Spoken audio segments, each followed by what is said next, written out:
सविनय नमस्कार. आजचा एपिसोड आहे दादा. दादा आमची 4 मजली चांगली तगडी अशी मस्त दणदणीत बिल्डिंग. आमचं घर 4थ्या मजल्यावर कोपऱ्यामध्ये. आता पेंट हाऊस वगैरे शब्द हल्ली माहीत झालेत, पण आता त्यावेळेला जर असते तर सगळ्यांनी आम्हाला म्हटलं असतं की काय अमोल शेवडे भाग्यवान, तुमचं तर पेंट हाऊस आहे असं म्हटलं असतं. चारी बाजूनी मोकळं, भरपूर वारा, भरपूर उजेड आणि कॉर्नर सगळा बिल्डिंगचा. त्यामुळे आमच्या तळाला, बिल्डिंगच्या खाली तळाला काही दुकानं होती. ती मोठी होती म्हणजे, आणि मागे त्यांचं राहणं असं रचना होती. काही जण राहतच होते, पण काही जणांनी समोर पुढच्या खोलीमध्ये, मोठ्या खोलीमध्ये व्यवसाय सुरू केला होता. त्यात दादा होते. मी त्यांचं खरं नाव घेणार आहे. हा, जी जी उत्तुंग व्यक्तिमत्व, चांगली माणसं मला भेटली आयुष्यात, त्यांची मी नावं खरीच घेणार. आणि काही नको ती वाट्याला आली किंवा बघायला मिळाली तर त्यांची मी नावं खोटी घेणार. हेही तितकंच खरं आहे. मेन काय, चांगल्याचं चांगुलपणा पोचवायचं आहे मला नावासकट. आणि वाईटाचं जे काय आहेत, वाईट माणसं वाट्याला आली त्यांचं नाव का नाही घ्यायचं आहे की आपल्याला काय त्रास होऊ शकतो याचं अंजन घालायचं आहे. मग अंजन घालताना कशाला त्याचं नाव घ्यायचं, नाही का? नाहीतरी ते नाव अभद्रच आणि त्याची करणी त्याहून अभद्र. तर दादांचं आमच्या तळमजल्याला सलून होतं. Salon, hair cutting salon. त्याने केश काय ते म्हणतात त्याला, असं ते मराठीत नाव लिहिलेलं होतं. आणि हेअर कटिंग सलून असंही लिहिलं होतं, विजय हेअर कटिंग सलून. विजय हे त्यांच्या मुलाचं नाव. आणि ही व्यक्ती तुम्हाला सांगतो, सकाळी 5 ते रात्री 11 पर्यंत स्वतः राबायची. दुपारी काय अर्धा एक तास जेवणात जो काही जात असेल तेवढी जायचा, जास्त जायचा नाहीच. कारण काय म्हणतात त्याला, दुकानाच्या मागेच म्हणजे सलूनच्याच मागच्या खोलीमध्ये त्यांचा मोठा संसार होता. आज कौतुक वाटतं सांगायला की मी माझ्या आयुष्याची म्हणजे काय म्हणतात त्याला 17-18 वर्षापर्यंत तर मी त्या घरामध्ये 20% काळ काढलेला आहे. 20% म्हणतोय, 20% त्या घरात असायचो मी. दिवसातून एक तास तर कुठे नाही गेला नियमितपणे. दादा, त्यांची मुलं त्यांना दादा म्हणायची म्हणून मी पण दादाच म्हणायचो. आणि दादांच्या पत्नीला त्यांची मुलं आई म्हणायचं म्हणून मी पण आईच म्हणायचो. आणि हेही सांगतो, दादा आणि आईने मला अमाप प्रेम दिलं. आणि त्यांची मुलं ती तिन्ही माझ्यापेक्षा खूप वयाने मोठी आहेत. बेबीताई, विजाताई आणि भाई आणि त्यांचा मुलगा, या तिघांनी मला अतोनात प्रेम दिलं. एक तर काय होतं, वाडीमध्ये म्हणजे आमच्या 4 बिल्डिंगच्या मध्ये असलेला पटांगण उत्सव अनेक व्हायचे, पण ते उपद्रवी नसायचे आजच्यासारखे. हा, उपकारक असायचे. कारण आमच्या गुणांना वाढ मिळायची, त्याच्यामुळे आमच्या गुणांना वाव मिळायचा, आमच्या गुणांचा विकास व्हायचा. आणि त्यात मला बहुतेक वेळेला पहिलं दुसरं असंख्य बक्षीस असायची. दादांना त्याचं खूप कौतुक होतं. आणि मग त्या घरादाराने मला बाब्या म्हणून नाव ठेवलं. बाब्या, बाब्या, ये ये ये बाब्या. आणि अगदी डोक्यावरनं हात फिरवणं वगैरे. त्या घरातच मी इतका रुळलो. हल्ली जात, धर्म, पंथ त्याच्यामध्ये जे काही विष कालवलं जातं ते बघून त्रास होतो. मी अमोल दामोदर शेवडे आणि ते दादा चव्हाण, कुठेही जात आली नाही आडवी आणि धर्म आडवा आला नाही.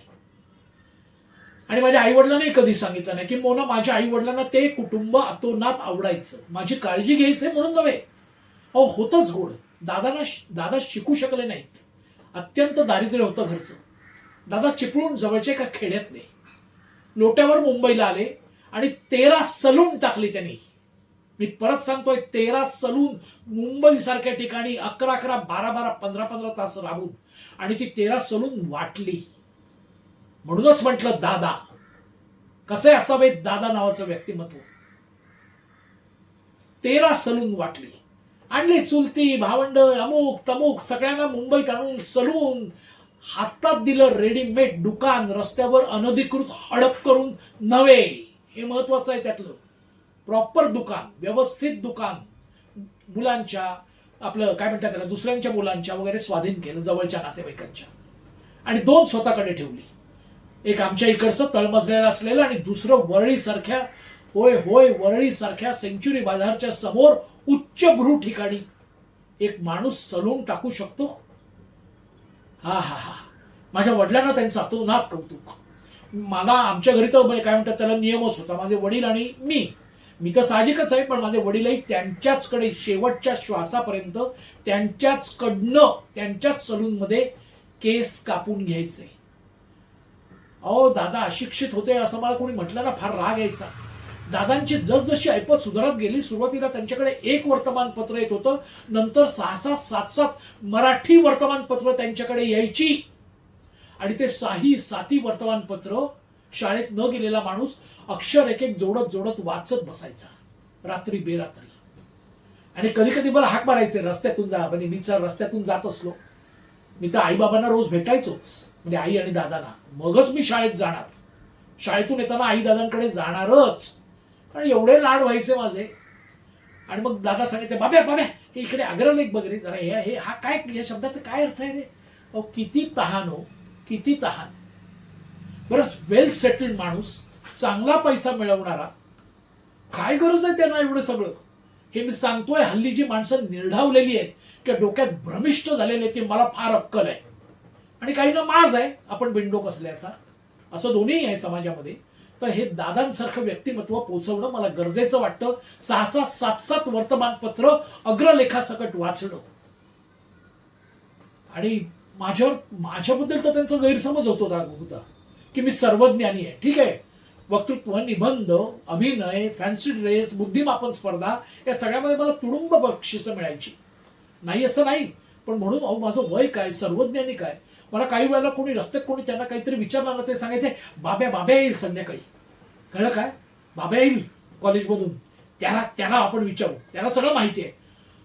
अहो काय सांगू आता मी त्यांना, इतकं माझ्यावर प्रेम की बाब्याला सगळं माहिती आहे. हे खरं होतं की माझं वाचन अफाट होतं, आजही आहे, फिरणं भरपूर होतं, हे सगळे आईवडिलांचे संस्कार.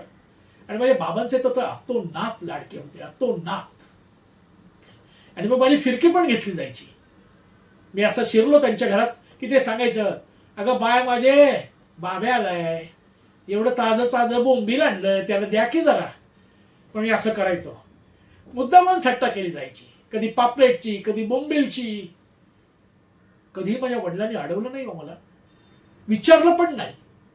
एक विश्वास असतो, विश्वास. जिथे विषाचा वास नसतो ना, तिथे विश्वास असतो. माझंच वाक्य आहे. इतका विश्वास एकमेकांच्या कुटुंबांवर.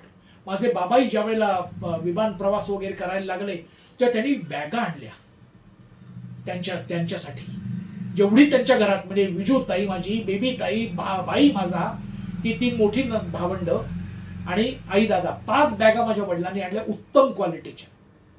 त्यांना खूप भरून आलं. शिवाय माझी आई काही ना काहीतरी द्यायचीच, ते पण मला खूप लाड करायचे. मला ना आईने, म्हणजे दादांच्या मिसेसने असं म्हणूया, आई म्हणजे माझी जन्मदात्री सुद्धा ती एक, आणि ही दुसरी माझी आई.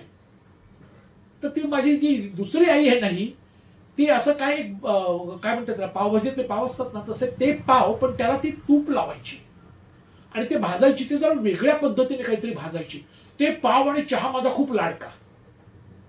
आणि मग ते मला रोज तो खुराक मला ते द्यायचेच. आणि इतके लाड, बाब्या ये बाब्या ये, चल बाजूला जरा बाब्याला बसू दे. आणि बाब्या बसणार, त्याच्या अगोदर सगळं नॉनव्हेज झाकून बिकून, काय बोंबील का पापलेट वगैरे, ते सगळं एकदम दिसता कामा नये. थट्टा व्हायची नाही असं नाही. आणि मग ते मी खाल्लं की वगैरे, बाब्या आवडलं, अजून हवंय, आणि आता ऊन सुरू झालं, बाब्या कॅप घालत जा. किती काळजी माझी, किती काळजी हो. जेव्हा दादानी वरळीसारख्या उच्चभ्रू एरियामध्ये सलून टाकलं ना, त्यावेळेला सुट्टीत मी तिकडे जायचो. विजाताई ते सांभाळायची. विजाताई म्हणजे आमचं एक प्रकरणच होतं. बेबीताई म्हणजे नुसतं वात्सल्य, विजाताई वात्सल्य आणि शिस्त याचं मिश्रण होतं. हे डॅशिंगच होती ती. म्हणजे आज मी तिला असं म्हणतो की तू जर त्यावेळेला आर्मीत गेली असतीस तर जनरल झाली असतेस. 5 फूट 10 इंच उंची वगैरे, काय हिंमत आहे, कोणी वाकड्या नजरेने बघेल, बुबुळं काढून हातात ठेवेल ती, असं पर्सनॅलिटी. त्यावेळेला ते कुंफू शिकली होती. विचार करा, 40 वर्षापूर्वी, 45 वर्षापूर्वी, किंबहुना 50 वर्षापूर्वी ती कुंफू शिकली होती. ब्लॅक बेल्ट पण सुद्धा ती होती, असं मला आठवतंय, कारण तिचा सत्कार झालेला मला आठवतोय. आणि मग मी सुट्टीमध्ये किंवा कधीतरी एखाद्या रविवारी वरळीला जायचं, आणि मग ती वॉर्निंग असायची दादांची ए विजय विजय विजय, बाब्या येतोय, बाब्या येतोय, टॅक्सीने जा, हा आणि टॅक्सीने या, आणि बघ हा बाब्याला तिकडे काय होते, तो बाजूला आईस्क्रीम चांगलं मिळतं ते जरा बघ बाब्याला जे काय हवं ते. दादा मला काही कळत नाही का, विजयताई म्हणायची, कारण तिचं तेवढंच माझ्यावर प्रेम. आणि मग मी वरळीला असायचो, मग तिथे पण विजयताई मला सांगायची, जरा बघ इकडे थोडं पुस्तकाचं दुकान आहे, तुला काही विकत घ्यायचं तर घे ना, दुकानदाराला सांग माझ्याकडे येऊन पैसे घेऊन जा. तिचा दबदबा होता, त्या सलूनचा दबदबा होता. त्या काळी त्यांच्या त्या सलूनमध्ये श्रीमंत माणसं केस कापून घ्यायला यायची. मला जेव्हा पहिल्यांदा दाढी बिशा फुटायला लागल्या ना, म्हणून म्हटलं शिक्षण संपत नसतं हो, आणि त्या जात धर्म पंथ आणू नये. कशाला आपापसात आपण एकमेकांना आगी लावून घ्यायच्या हो, लाग लावणारे भलतेच. जेव्हा मला मिशी दाढी फुटली तेव्हा मी दादांना विचारलं, म्हटलं दादा मला तर मिशी दाढी फुटली आहे, शेविंग कसं करावं, कारण मी नाटकात काम करणार, स्टेजवर जाणार, माझी स्किन देवाच्या कृपेने चांगली आहे, आई वडील धुप्प गोरे आणि लाल बुंद असल्यामुळे. तर मला बाब्या हे मी तुला सांगणारच होतो कधीतरी, तुझी स्किन आहे ना एकदम सोन्यासारखी आहे, सोनं सोनं नुसतं. काय ग ए बेब्या, हो ना, मग काय माझा बाब्या आहे तो, रोज दृष्ट काढली पाहिजे, लगेच बेबीच आहे की लगेच भाई पण, तिघेही, आणि आई दादा सुद्धा. आणि मग दादांनी मला शेविंग दाखवलं कसं करायचं. विश्वास बसेल, माझे गुरु होते ते शेविंग मधले, की जेणेकरून स्किन खराब होऊ नये, रखरखीत होऊ नये. का नाही शिकायचं कोणाकडनं, गुणी माणसाकडनं शिकावं, जो ज्या क्षेत्रात गुणी आहे त्यांच्याकडनं शिकावं. आणि दादा शेवटपर्यंत टुकटुकीत. आणि हे महत्वाचं सांगायचं राहिलं की दादा स्वतः विलक्षण देखणे होते, ब्रिटिशांसारखे दिसायचे. ब्रिटिशांचा काळ त्यांनी बघितलेला, ब्रिटिशांच्या काही बाबतीत ते अतिशय त्यांच्यावर त्यांचं प्रेम होतं ब्रिटिशांवर. नाही रे आमच्या लोकांना शिस्त नाही रे, साहेबाची शिस्त, ती साहेबाची शिस्त, हा साहेबाची शिस्त. अरे त्याच्यामुळे आमचे आता पत्र गावाला वेळेवर जातात ना रे. पिनकोड आला, ब्रिटिशांची देणगी पिनकोड पोस्ट ऑफिस आहे. म्हणजे जाज्वल्य प्रेम राष्ट्रावर, स्वतःच्या देशावर, पण ज्याचं जे चांगलं आहे ते जाहीरपणे दरवाजाच्या दारात उभारून मोठ्या आवाजात बोलायचे. सकस वृत्ती, समृद्ध असं काय म्हणतात त्याला, सशक्त मन, बुद्धी तर अफाट होती. एवढं वाचन, हळूहळू पुस्तकही वाचायला लागले. माझ्या वडिलांना विचारायचे, वडिलांना खूप थोडे घाबरायचे ते, कारण वडील जरा थोडा साहेबी थाट होता, पण वडिलांचं त्यांच्यावर नितांत प्रेम. साहेब आता कुठची पुस्तकं घेऊ, मग माझे बाबा त्यांना पुस्तकं सांगायचे. दोघांचं अतोनात प्रेम. कुठं काय आडवं आलं. दादा शेवटपर्यंत टुकटुकीत होते, दिसायला विलक्षण देखणे. आई जरा थोडीशी काय म्हणतात त्याला डावी म्हणावी लागेल. परत मुलं छान दिसायला, अतिशय छान. आणि शेवटी वय काही थांबत नसतं, वार्धक्य थांबत नसतं.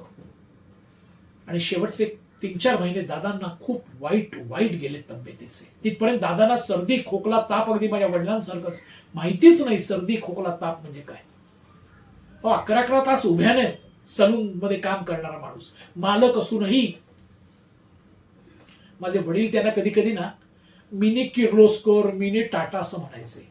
विचार करा, चिपळूण वरनं लोट्यावर येऊन 13 सलून, अधिकृत दुकानं, अनधिकृत हडप केलेली नव्हे, फुटपाथ हडपून वगैरे किंवा रस्ते हडपून, स्वतः मेहनतीने निर्माण केलेले.